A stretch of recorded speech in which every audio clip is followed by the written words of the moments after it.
part of that plan, of course, is to induce the gradual surrender of American sovereignty, piece by piece and step by step, to various international organizations, of which the United Nations is the outstanding but far from the only example. Now, here are the aims for the United States.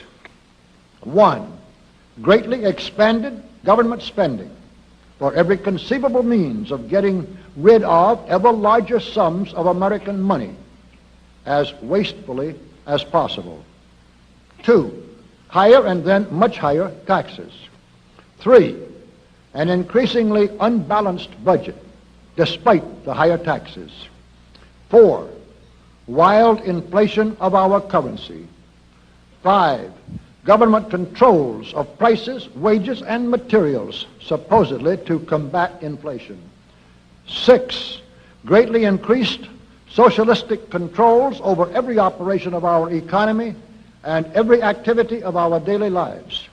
This is to be accompanied naturally and automatically by a correspondingly huge increase in the size of our bureaucracy and in both the cost and reach of our domestic government.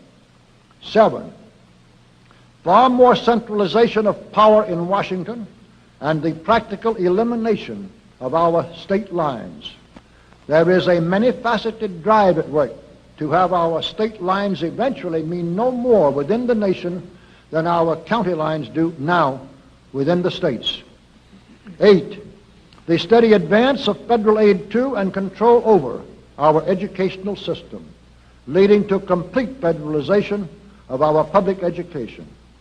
9, a constant hammering into the American consciousness of the horror of modern warfare, the beauties and the absolute necessity of peace.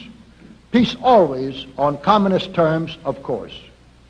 And 10, the consequent willingness of the American people to allow the steps of appeasement by our government which amount to a piecemeal surrender of the rest of the free world and of the United States itself.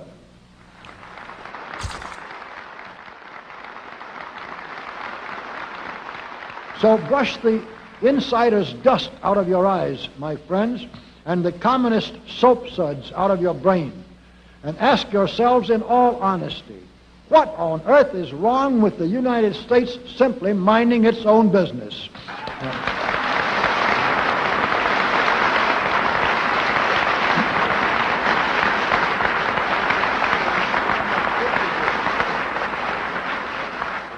Or with having its foreign policy function primarily for the safety and benefit of the American people.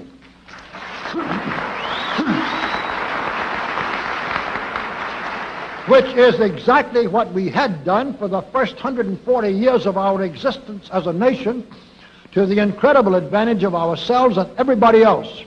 Everybody, that is, except a numerically small clique of power-lusting conspirators who had somehow inflicted themselves on a gullible world.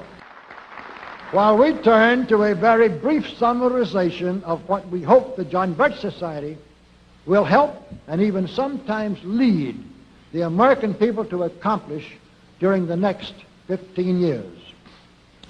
1, our first and most important specific undertaking should be to restore the complete independence of the United States.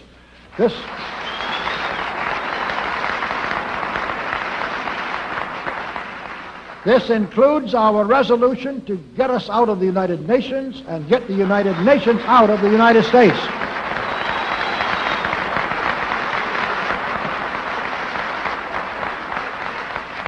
Two, we must once again make our money freely redeemable in gold at some realistic price.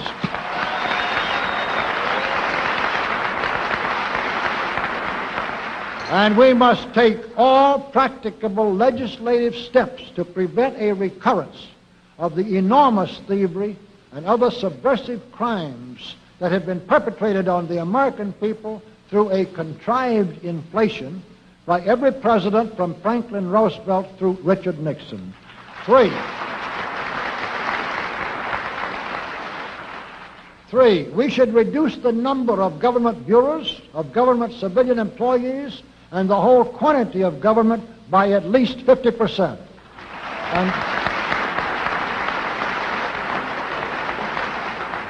And we should achieve at least this much reduction in proper fashion through gradually convincing a majority of the American people of the wisdom of such a course. 4, we should withdraw all American troops from every spot on earth that is not American soil, except when and where such troops may be required as decided by Congress to protect American lives and property from criminal vandalism.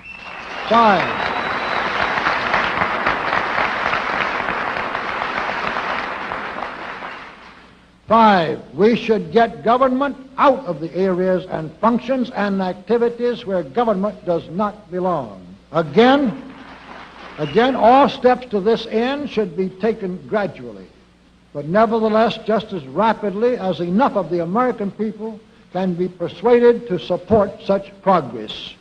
Any such achievement will require a truly massive educational force, but that's exactly what we hope to build during the next 15 years. We could go ahead for at least 100 numbered items, but the John Birch Society will undoubtedly be working on more than that many specific projects, which will be laid out in its bulletins before another 180 months will have rolled around. And all of these projects will fit into the general pattern indicated by the 5 major objectives listed above. So let's really wind up this marathon monologue with one final thought. None of us can guarantee anything about what the future will bring. Your speaker knows what a job we have before us to rid our country of the scourge of communism within the next few years, and then to go ahead on our constructive program so well that 15 years from now we shall already be entering an era of far less government, of a much sounder sense of responsibility, and, with God's help, of a better world. But I sincerely believe that it can be done, and this much I know. If every man and woman in this audience should leave here tonight feeling in his or her own mind and heart that it can and must be done, then it surely will be. And so, all of you patriots of good character, good conscience, and noble ideals, whom we can reach with the filmed version of this speech in 1,000 other audiences, it is with a great deal of confidence and energizing will to win that we invite you to join us in our epic undertaking. While to all of you great, wonderful friends in this present audience, I certainly extend my very deep thanks indeed for so much patience and attention. Thank you and good night.